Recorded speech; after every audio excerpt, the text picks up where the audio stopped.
এই জায়গাকে নৃসিংহপল্লী বলে বা দেবপল্লী বলে। এই যে বিগ্রহ আছেন এখানে নৃসিংহদেবের, বলা হয় স্বয়ম্ভূ বিগ্রহ, অর্থাৎ স্বয়ং প্রকটিত হয়েছেন, সত্যযুগে প্রকটিত হয়েছেন।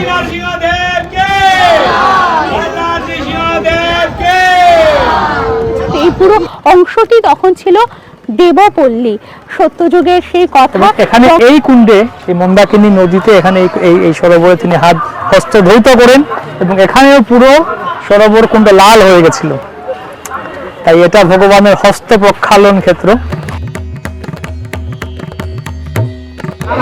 ভক্ত প্রহ্লাদকে যিনি রক্ষা করেছেন নরসিংহদেব, সেই নরসিংহদেবের মন্দির ভক্ত বিঘ্ন বিনাশনকারী শ্রী শ্রী ভগবান নৃসিংহদেব, হিত নৃসিংহ পরত নৃসিংহ, যত যত যাবি তত নৃসিংহ, গহিয়ে নৃসিংহ হৃদয় নৃসিংহ, নৃসিংহ মহাদেব শরণং প্রপদ্যে।